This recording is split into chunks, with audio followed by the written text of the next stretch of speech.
participação de casa. Então vamos começar um pouquinho falando a respeito de um tema bastante complexo, que a gente quer trazer mesmo para o público do Sem Censura e tentar tornar as coisas um pouco mais didáticas, mais próximas à realidade de todo mundo mesmo. O evento vai falar sobre diálogos para uma nova administração pública municipal. Por que é tão importante as pessoas terem essa consciência desse diálogo dentro de uma administração pública? Boa tarde, obrigada pela presença. Boa tarde. Bem, porque a situação o requer. É necessário introduzir ou dialogar com novos paradigmas de contabilidade de administração pública, novas formas de agir e reagir nas administrações públicas. É necessário um momento de crise econômica e outros tipos de crises também.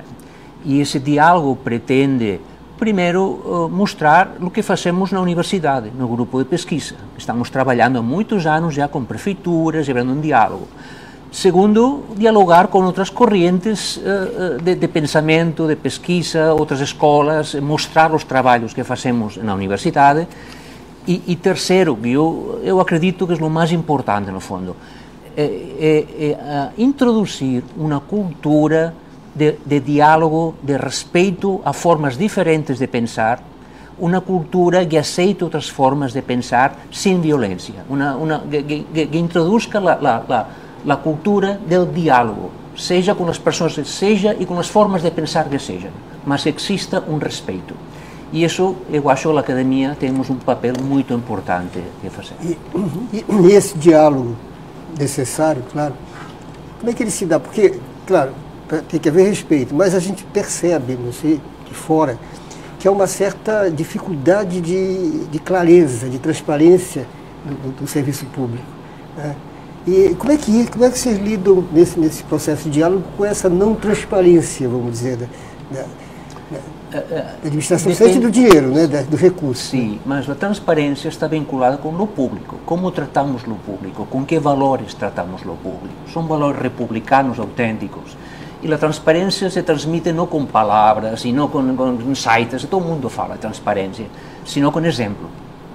E nesse diálogo, nesses diálogos que fazemos no NAIA, o que pretendemos é mostrar também estudos de caso com sucesso, formas pessoas, pesquisadores, professores, maestros, servidores públicos, prefeituras, que trabalham com outras formas de administrar de uma forma diferente, de gestionar diferente e com práticas, não apenas com palavras, porque palavras ficam no ar às vezes, sino com uma cultura de debate público, transparente e participativo. Isso é imprescindível neste momento. Então, eu perguntei porque há uma tradição no Brasil, infelizmente, né, de você esconder o Estado. Por exemplo, eu trabalho na área da cultura, né, e tem a Lei Rouanet, que é de captação de recursos, e as empresas às vezes se negam a participar porque elas têm medo de revelar, entendeu, os seus rendimentos, depois de renda, etc.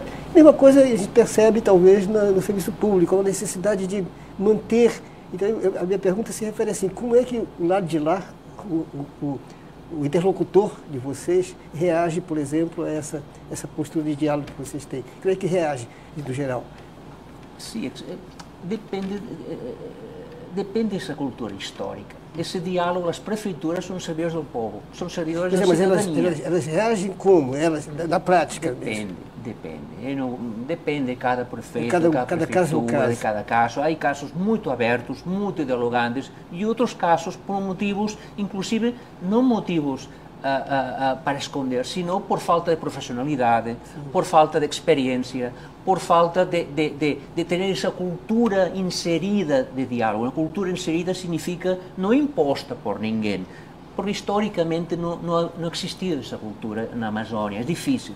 Então essa cultura se cria com a praxis, com o diálogo, aceitando as críticas, aceitando críticas de uma forma dialógica, sempre de uma forma dialógica, e respeitando críticas, embora sejam totalmente contrárias ou diferentes. Não se pode agir de forma autoritária ou de formas diferentes. Se tem que aceitar, e isso requer uma cultura digam vocês, republicana ou de valores democráticos, e isso não se improvisa. É uma cultura que deve ser aprendida conjuntamente com as pessoas que eu gosto e as que não gosto politicamente.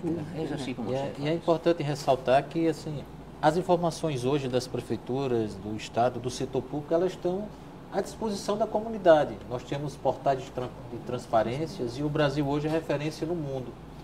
O desafio que nós temos hoje na área de gestão, como o professor Vidal pesquisa bastante e nós da UNB, é como é que nós oferecemos à sociedade uma forma de ler melhor. E esse está sendo o desafio hoje do sistema de governança e custo, a forma de se comunicar melhor, porque os dados já estão à disposição. Mas, como o senhor colocou muito bem, às vezes as pessoas não conseguem entender e a falta de entendimento faz com que elas se afastem. Né? E a universidade, eu acho que ela tem o grande papel de ser esse ator que vai criar essa possibilidade de mediação da comunicação, oferecendo formas de que a sociedade entenda como o recurso público está feito, está aplicado, e que o gestor também tem um instrumento para que ele possa mostrar a boa ação. Né? Nós conseguimos descobrir onde é que estão os bons gestores. Esse é um desafio. Né? É verdade. Eu estava lendo aqui nas informações que existe uma teoria neossistêmica que você... O que é isso? Vamos tentar... É complicado, eu sei, falar de uma teoria toda num programa rápido como esse. Duas palavras, mas é complexo. Sim. Que pretende, por que existe uma teoria neossistêmica, o sistema?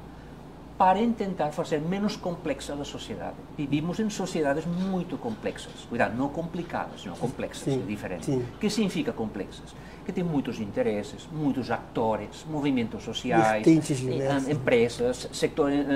Existem muitos interesses muito diferentes e devem ser respeitados todos.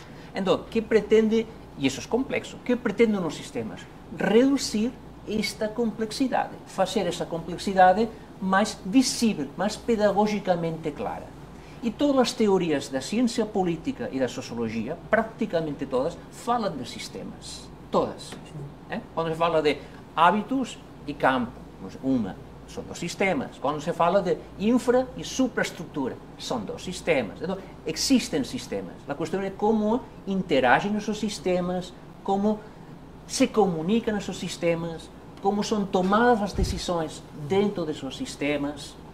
Sabemos que o SUS é um sistema de educação, sistema de governança, são sistemas. Então, se trata de pesquisar e observar e analisar como se comunicam. O sistema região seria outro sistema, como se comunicam e como são tomadas as decisões internamente. Isso é muito importante. Minha pergunta como o senhor já falou, da questão da complexidade, né? Mas existem pilares básicos, fundamentais para que uma administração pública funcione, assim, e que a comunidade entenda, inclusive, a importância, né, desses pilares? Existem alguns pontos fundamentais, indispensáveis, apesar da complexidade de cada município? Olha, existe, e nós acreditamos que de alguma maneira, gerar informação que possa empoderar o cidadão. Dá a possibilidade do cidadão, por exemplo, poder comparar se aquele serviço que ele recebe, se aquele gestor que ele escolheu com aquele projeto político está fazendo alguma ação melhor que o gestor vizinho. E esse é o nosso desafio dentro do processo de comunicação. E não é só o desafio brasileiro, é importante deixar claro. Esse é um desafio mundial. O mundo inteiro está buscando formas de fazer gestão e governança no setor público. E o Brasil hoje é uma das referências no mundo, por vários motivos. Ele tem um sistema de contabilidade extremamente eficiente para o setor público, apesar de ser complexo, como o professor colocou muito bem. E, ao mesmo tempo, ele tem um nível de transparência e comunicação muito forte. Apesar da informação ela ter dificuldade de ser entendida hoje, mas ela está, praticamente todo município é obrigado a ter um portal de transparência, a ter informação ao público. Então, o desafio hoje para o gestor é ele comunicar o que ele está fazendo para a sociedade. E, ao mesmo tempo, a sociedade entender, especialmente quando ele fizer alguma ação adequada. Quando ele cometer um erro, é muito fácil de avaliar, não é isso? Um exemplo você vai numa prefeitura e você tem um cidadão morreu no hospital. Isso sai na mídia porque você mensurou aquela ação que foi inadequada. Bom, mas ele conseguiu salvar 99 durante o dia e essa informação não aparece. Por quê? Porque nós temos dificuldade hoje de comunicar essa informação. A boa prática ela não está se tornando visível. E à medida que isso se tornar visível, eu acho que nós vamos fazer o contraponto, resolver os problemas e ao mesmo tempo atuar sobre aqueles gestores ou identificar aqueles gestores que por algum motivo faz melhor. Nesse aspecto, uma frase para complementar. Como se pode começar na prefeitura, em qualquer lugar? Primeiro, respeitando ao próximo. As relações homem-mulher, as relações entre homens e homens, as relações com a natureza, com o meio ambiente, as relações com as pessoas maiores de terceira idade, começando no plano micro. Como um ser humano se relaciona, neste caso, com as minorias ou com as outras formas sexuais, de ser religiosas, e aqui começa a tolerância e o diálogo. Se não se começa nesse plano micro, tudo fica em discurso. Podemos falar de discurso republicano, mas como se relaciona esse ser humano com sua companheira, com outras religiões, com as minorias de opções sexuais, ou etc., ou culturais. E tem que começar com respeito e aceito mútuo dessas formas de ser e de pensar. Claro que a gente está falando de uma situação ideal, isso é que a gente quer, né? Mas a gente percebe, por exemplo, quando a gente fala de governança, né? A gente percebe que no Brasil você tem um sistema republicano em que você tem muito mais ligado à representação do que à participação do povo, por exemplo. O povo os representantes do povo que resolvem as coisas, e a participação do povo fica diminuída. Como é que essa nova governança, no caso dos gastos, da despesa, do custo, ou de outros também, poderia ser resolvida? Não, mas avançar nesse sentido. Gilberto Freire, na Casa Grande, sem sala, e assentou as bases antropológicas de como se tratam, às vezes, nessa república federativa, como se tratam as pessoas e como surge o preconceito com as pessoas, que valores neocoloniais ainda existem. E se não começamos com modificar e questionar essas coisas, podemos estar falando de democracia, de república, mas deve começar com pensar, repensar essas formas como se construiu o país. E aqui começa o preconceito racial e étnico. E isso deve ser profundamente repensado. E como é que a universidade, por exemplo, uma instituição pública, inclusive, com a responsabilidade de interferir, de intervir no processo, né? Como é que ela faz isso em relação a essa governança, essa melhor governança dos gastos públicos, das coisas? Como é que ela interfere nisso? Assim, para o concreto, como é que ela faz isso? Né? O que nós estamos fazendo de maneira concreta para a sociedade, eu acho que é, por exemplo, esse simpósio que nós estamos aqui hoje discutindo em Belém. Tem a visão da Universidade de Brasília, tem os pesquisadores aqui da Universidade do Pará, do NAIA, mas e nós acabamos agora de sair em reunião com o Tribunal de Contas, é exatamente oferecer aquilo que nós temos a nossa especialidade, que é estudar e oferecer soluções para resolver esses problemas. O que é que a pesquisa, na verdade, faz? Ela dá um instrumento para que eu resolva um problema da sociedade. Essa é a essência da pesquisa. E isso é o que nos faz ser útil para a sociedade. E com relação à governança, o grande desafio hoje é como é que eu entrego um sistema de informação para que o prefeito possa aplicar melhor seus recursos e fazer a gestão. Nós escolhemos entre um projeto político A e um projeto político B. E nós temos, como sociedade, e aí a universidade especificamente, dá instrumento para que esse projeto político seja aplicado e entendido pelaquela comunidade. Então, a universidade hoje, ela traz, o que nós trazemos aqui junto com a Universidade do Pará, é um sistema de informação, um software que permite aplicar e fazer avaliação e comparação. E o que é que isso dá? Isso dá a possibilidade da comunidade comparar aquilo que o gestor está fazendo e intervir mensalmente na melhoria daquela ação e, ao mesmo tempo, reconhecer que aquele gestor está fazendo bem algumas atividades e se sentir contemplada naquele projeto político escolhido. Bom, então esse gestor que eu escolhi foi melhor, a opção foi adequada em relação ao gestor B. Então, isso é o que a universidade está trazendo, a pesquisa aplicada. E com a aplicação da pesquisa, esse processo de renovação, né? Entendendo o que foi feito e melhorando. Então, nesse trabalho, o NAIA da universidade e a UNB vem buscar aqui no Pará contribuir, não só com os gestores e os órgãos de controle, os tribunais de contas, mas oferecer essa informação para a sociedade decorrência disso. Os tribunais vão poder ser esse ator. Né? E isso é importante, porque a sociedade, por exemplo, a sociedade como um todo, as pessoas, né, enfim, elas não sabem que existe, por exemplo, um programa que elas podem acompanhar, elas não sabem disso. Chegar até a sociedade, essa pesquisa, esse conhecimento obtido e realizado através do programa, isso a gente não sabe. Como é que a gente pode...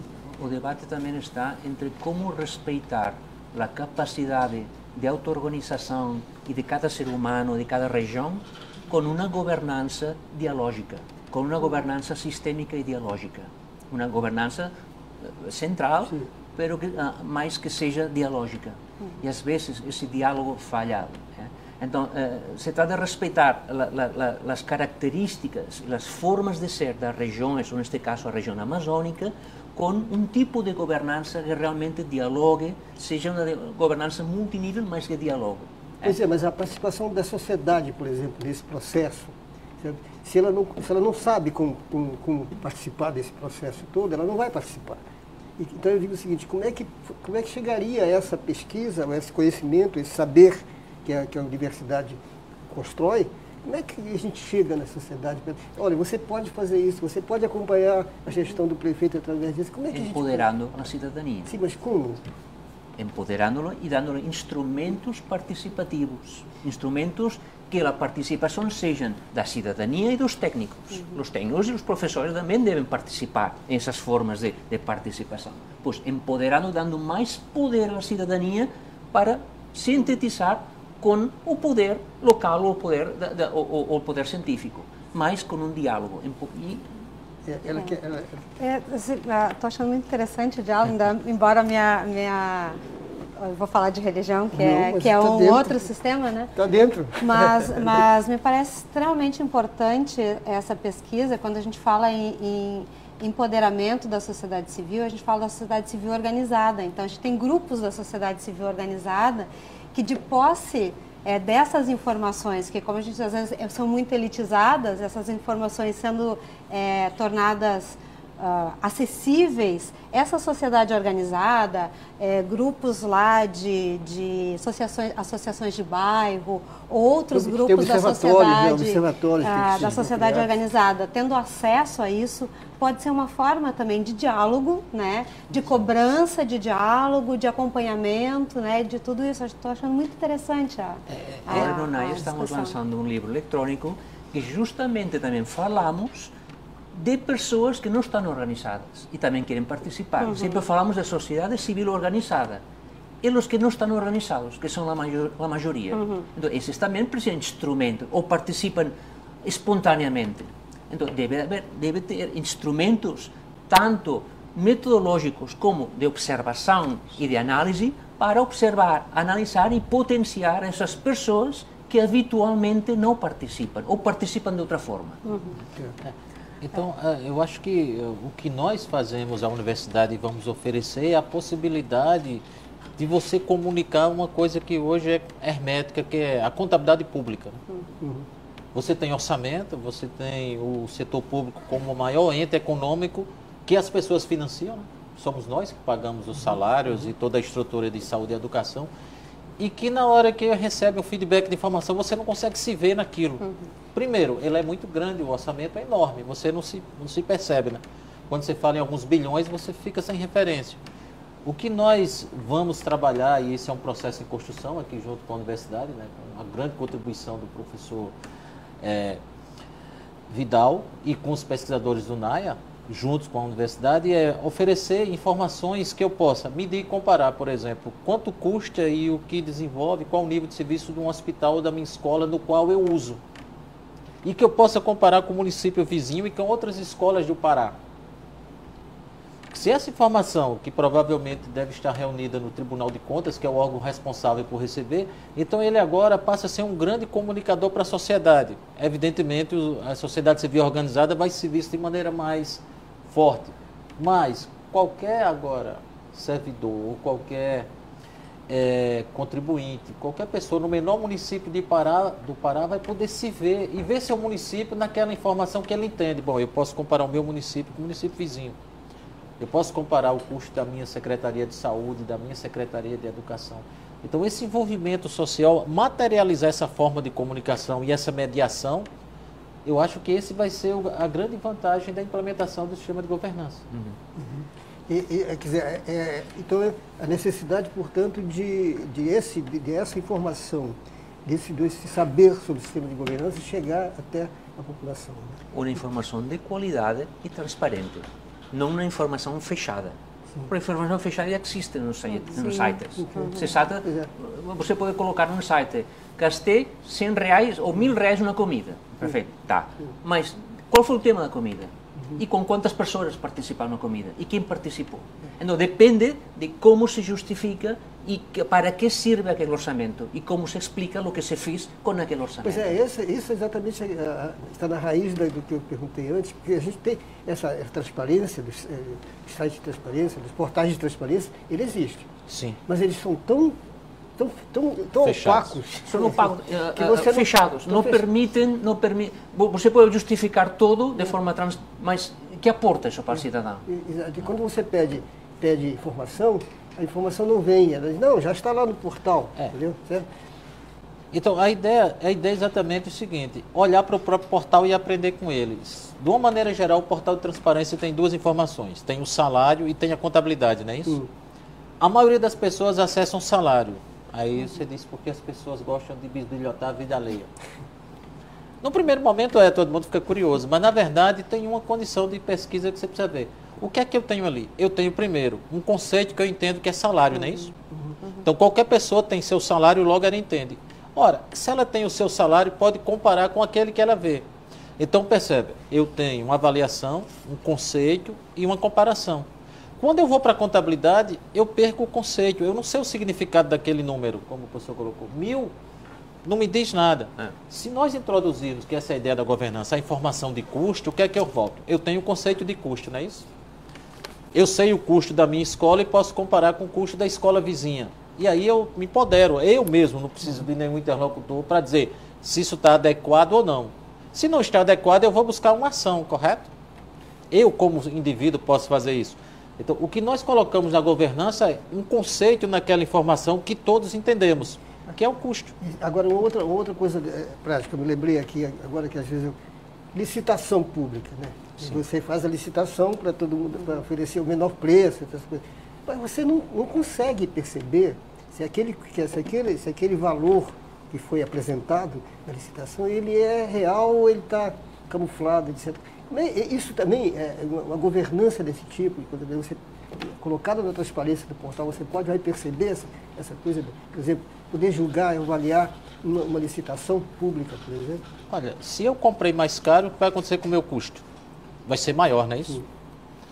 E se eu tenho um custo maior e não estou entregando um produto numa quantidade maior, logo eu tenho um problema de eficiência. Que uma das dificuldades pode ser que eu comprei mais caro. Né? E comprar mais caro necessariamente está errado. Tá? Você tem vários caminhos. O que a governança... Tanto no plano pessoal quanto no plano... Sim.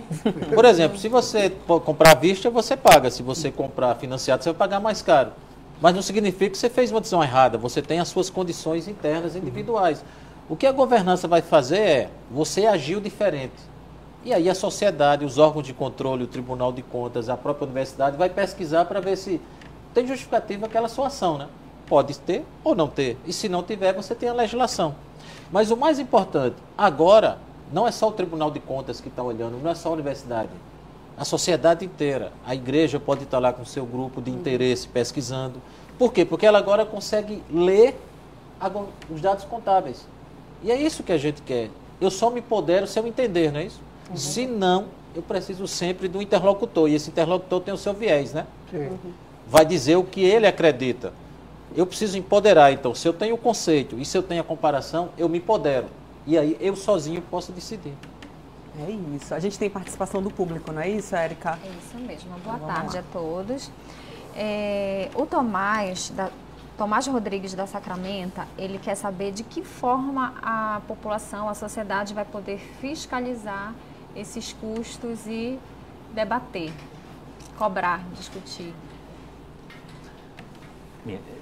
Esse projeto que vamos fazer com a Universidade de Brasília, o que intenta justamente é procurar novas formas de transparência, experimentar com casos de referência, com casos bem-sucedidos, como se pode fazer. Não temos a solução ainda, não temos a solução mágica. O que temos é a vontade de observar a realidade, ver quais os problemas surgem nos portais de transparência, por que são fechados ou opacos, como você comentava, e de que forma podemos fazer, transmitir nas prefeituras, nos técnicos, que de uma forma mais prática, mais simples, mais comunicativa e uma comunicação de qualidade pode ser transmitida à cidadania. Isso é o que pretendemos fazer nesse projeto.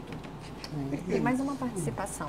A Andréa Cavalcante, de São Brás, ela diz assim: hoje se fala muito em boas práticas de governança e gostaria que vocês citassem essas boas práticas para o estado do Pará.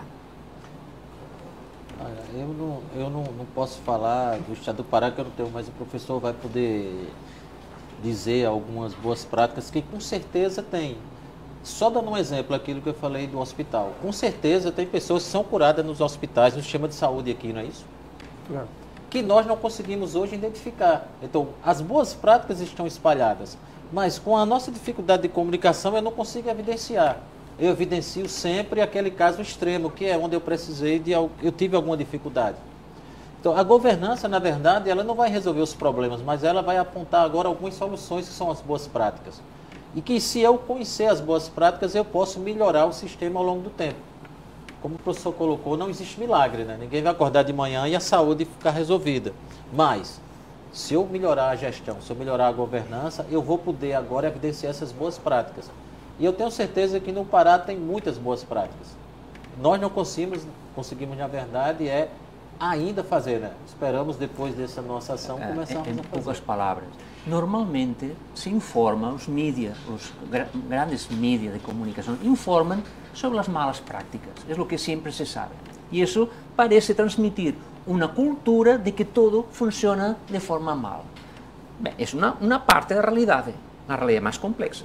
Existem, eu sei, não vou citar nomes para não quero comprometer também, mas há prefeitos, vereadores, conselhos municipais, de todo tipo, que trabalham honestamente, trabalham com dinheiro escasso, trabalham horas extras constantemente e estão fazendo um bom trabalho. Então não se pode dizer, a administração é ruim. Sabemos casos ruins, claro que existem, que são os que normalmente aparecem nos mídias, mas a maioria de pessoas não são assim. A maioria de pessoas são honestas e sabem trabalhar bem. E se não sabem trabalhar bem, por isso estamos só para ajudar a contribuir a uma melhor gestão. Mas são pessoas honestas. E isso deve ser dito e repetido, porque senão se cria um sentimento de desânimo, de pessimista. E isso não é a realidade. Existem casos, claro que existem. Pode dizer, mire, o 16% de vereadores no Brasil estão acusados. E o outro 85%. Outros 80% são pessoas honestas que estão horas e horas trabalhando, não 40 horas, e mais horas para o bem da comunidade. E isso deve ser também explicado. Talvez você falou o desencanto das pessoas com as más práticas é uma coisa evidente. Né? Então, por exemplo, mas eu li agora, hoje, estava lendo uma notícia de que o governo federal, de orçamento, o governo federal, ele deslocou o recurso que era defesa das mulheres, no orçamento, a política de defesa das mulheres, né? Deslocou esse X milhões de reais para publicidade do governo agora. Entendeu? Deslocou. E justificou, porque estava no orçamento, já estava no orçamento. Esse tipo de comportamento, vamos dizer assim, às vezes do gestor, né, público, e ele noticia isso como se fosse, não, estou beneficiando tal área. E a gente vai poder, por exemplo, com um sistema desse tal de acompanhamento, pode identificar esse tipo de coisa e dizer, não, ele está fazendo... Porque a informação, a mídia, você falou, ela às vezes é usada também para mostrar, não, eu estou fazendo um bom governo quando não está, entendeu? Certo? Enfim, como é que isso, a gente pode ajudar nisso, a universidade pode ajudar com esse procedimento, com essas pesquisas, com esse assessoramento, junto à sociedade, inclusive? Olha, o conceito de bom É aí onde a gente pode ajudar. Você é sempre bom em relação a um outro, né? Sim. Então, a possibilidade de comparar vai definir o que é bom, né? Então, por mais que eu diga que eu sou bom, eu preciso ser validado contra alguém, né? Assim? Então, eu posso até dizer na mídia que sou bom, eu posso passar um período de tempo, mas eu não resisto à realidade. Porque a realidade compara você com o fato. O que nós vamos fazer, e a governança vai poder ajudar, é dar essa possibilidade de comparação. E aí a sociedade vai mais rapidamente, e esse é o desafio, veja. Eu não posso esperar um ano para descobrir que a saúde tinha problema, eu tenho que saber no mês seguinte para ajustar esse processo. Porque depois que terminou o ano, aquele recurso já foi mal utilizado. Não é mal utilizado, porque eu acho que essa palavra não é adequada. Poderia ser utilizado melhor, e ele tem que ser mês a mês corrigido. Então, esse é o que eu acredito que possa colaborar. A gente está no finzinho do bloco, infelizmente, mas ainda tem participação Uma do frase público. diria também, eu não entrarei a fazer valoração sobre essa decisão que você comentou do governo, não entrarei. Sim. Mas o importante é, se não cambiam, se não mudam as relações no plano micro, nesse caso um tema homem-mulher, relação da violência doméstica, se não começamos por plano micro, muito difícil será mudar o plano macro. Tem participação, né, Érica? Tem sim, tem 2 comentários. Da Dolores Vieira, do bairro do Marco, ela diz assim: eu sempre achei que a universidade pudesse ser um instrumento maravilhoso para a comunidade. Uma iniciativa e o engajamento é muito importante não só para a sociedade, como também para os alunos, principalmente por conta dos projetos que envolvem crianças e jovens. E o Marcelo Fernandes, pelo Twitter, comenta que o cerco está fechando para os maus gestores. Gostaria de parabenizar os professores pela pesquisa. Obrigado. Olha, eu queria agradecer. Só uma curiosidade. Diga, já no Eu tô finalzinho vendo que do bloco mesmo, a seu gente está sobrenome estourando, Vidal, inclusive. seu sobrenome Vidal. Eu fiquei curioso para saber porque seu sobrenome, um sobrenome português, né? Você não nasceu no Brasil, né? Eu nasci em Barcelona, mas sou professor do NAIA há 13 anos. Isso. Olha, muito obrigada pela presença de vocês. Queria só que vocês divulgassem o evento, está aberto ao público, é importante que as pessoas participem, né? E entendam cada vez mais de um assunto tão importante para a gente. Amanhã, não é isso? Estamos lançando um livro por internet, está livre acesso, está nos sites, sobre observando a governança na Amazônia, com a equipe toda da GOPCA, Grupo de Análise de Política Pública, Governança e Contabilidade na Amazônia. Já está no... Está no site já, no site do NAIA, nas redes, está nas redes. E amanhã todo mundo então convidado a partir das Claro, lógico. 13h30, 1h30 da tarde, no auditório Professor Armando Mendes. Faz parte das comemorações dos 45 anos de fundação do NAIA, esse núcleo super importante que desenvolve estudos diversas, muito importantes para a Amazônia, fundamental, na verdade. Obrigada pela presença de vocês. Obrigado.